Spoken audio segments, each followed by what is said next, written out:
Hey everybody, Vicarious Viking here, back with part 2 of my Community Remix Mod Item Showcase video series, where I'm going to be showing you all of the items that this mod adds, and showing you what they do. So let's get started right away. These are the 6 items that we're going to be having a look at. The first one we're going to grab is It Hurts. This is a damage up as well as a speed up, which I won't really get to show off too well in this room, unfortunately. But you can see here I'm doing 5.55 points of damage. Oh, I almost got hit there. Isaac's base damage is 3.5. This brings it up to 5.55. I don't know what the exact damage up is, if it's a +1 or a +2 or what. Given that it goes from 3.5 to 5.55, you would probably naturally assume that that would mean that it's a 2.05 damage up, but it doesn't quite work like that. There's all this weird math and calculation and multipliers involved that I don't really fully understand, but I do know for sure that it goes up from 3.5 to 5.55, which is actually pretty good, and the speed up that it gives you is a 0.3 speed increase. Once again, that was It Hurts. So this next item here, as with most bomb items, will give you +5 bombs, and these are Enigma bombs, and you might have seen down at the bottom right, it says random bombs. What this does is it gives you random bombs for a room. So for this room, it's giving me homing bombs. I'm probably going to blow off everybody, but every bomb in this room would always be a homing bomb. If I leave, there's a chance that it could be a different bomb. You'll see these 3 are all going to be poison bombs, and the 3 different types of random bombs that it can be are Mr. Mega Bombs, Poison Bombs, or Homing Bombs. So let's move on to this item here. This is Sulfur. This is a spacebar item with a 3-room recharge, and upon use it gives you the Brimstone effect. You just have Brimstone for a room. I'm going to get this one too. This is Bullet Tears. This is a passive item, and what happens with this one is when you take damage, you spawn one of the Crack the Sky beams. Here, I'll show you what happens. See, holy shit, that actually almost wrecked him. Here, I'll do it. I'll get hit by this fly. You'll see I get another one. You get the idea. Now I'll use Sulfur, and this will give me Brimstone for this whole room, which is pretty nice. It's not quite as good as actually having Brimstone, but at least it's a hell of a lot better than having that crappy Shoop da Whoop item. Oh, here we go. There we go. Oh, he hit me, and then the Bowl of Tears activated again, and one of the beams from heaven destroyed him. That was a close call, but yeah, so that was Sulfur. And you can see I have 2 ticks of charge on it. It's a 3-room recharge, and the other one is Bowl of Tears. So the next one we're going to check out here is the D12. And to show you what this does, I need to go down to the next floor and find a boss. Okay, so I'm just outside of the boss room here on the Sally 2. I'm going to go in and see who it is.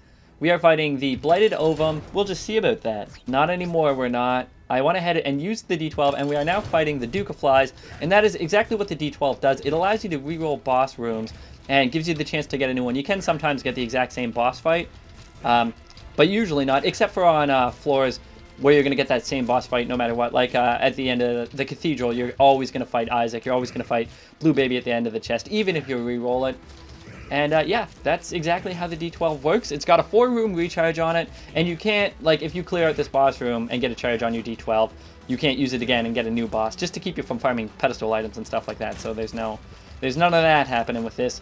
But yeah, that's pretty much all there is to it. I personally don't really see the point in this item a whole lot.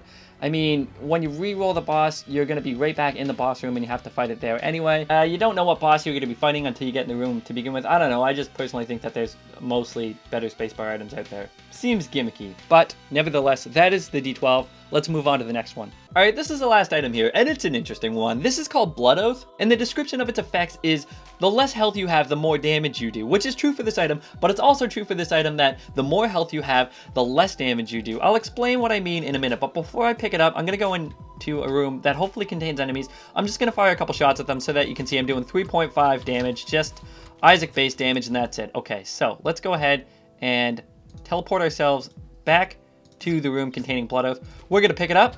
You can see you get this cool little red ring around you, and now I have exactly 3 full red hearts. So let's come back in here, and now we're going to be doing 5.59 damage to this maggot. Here, let's kill it here, and let's let one of these hit us, okay? And now you'll see we're doing 5.7, so a little bit more. Now we get hit again. We're doing 5.81. So as you can see, as the red hearts go down, you do slightly more damage every time. Oh, I'm about to die. Up to 6.12. This up to 6.12, that is, with Isaac base damage at least. Okay, so what happens then? I'm going to teleport back out of this room. Okay, so what happens then if I give myself like 12 heart containers and fill those all up? Let's do that right now. So there's 12, and then we have set that there. We're all full. So let's go back into this room and fight these same maggots. Now we're only doing 2.95 damage. So, and Isaac's base damage is 3.5, so we're doing less than base damage now because of this item. But that is with 12 full heart containers. You can see I'll get myself hit. I think it's 3 times, and that will put me down to being able to do base damage. See, we're at 3.53, so we're already doing more than our base damage. So as long as you are below 10.5 red hearts, this item is going to benefit you, right? Okay, so one more thing I want to show you. I'm going to teleport back out of the room again, and we are going to change our heart containers back to 3. And then, so what happens now if we give ourselves like 55 spirit hearts? There, I have spirit hearts off the screen. We're going to go back into this room, and you will see that we are now doing 5.59 damage again, which is what we were doing before when we had 3 full red hearts. So Blood Oath only seems to take into consideration where your red hearts are at, which does make sense because it is called Blood Oath after all, and not, you know, like Spirit Heart Oath. Anyway, so it's a pretty different item. It's got an interesting mechanic. I think it's really cool though, and I think in almost every situation it is going to benefit you. As long as you don't have more than 10.5 full red hearts, this will always be a damage up. And if you have more than 10.5 full red hearts, you could probably stand to lose some to get yourself in a position where this item is a benefit rather than a detriment. All right, so that said, that is going to do it for this episode, guys. I want to thank you very much for watching. If you'd like to see more of these, you can check out my channel, and I do plan on doing a part 3 soon with the last 6 items, so you can subscribe to be notified of when that comes out. And that's it. I want to thank you very much for watching. You guys have a great day, and I will see you later.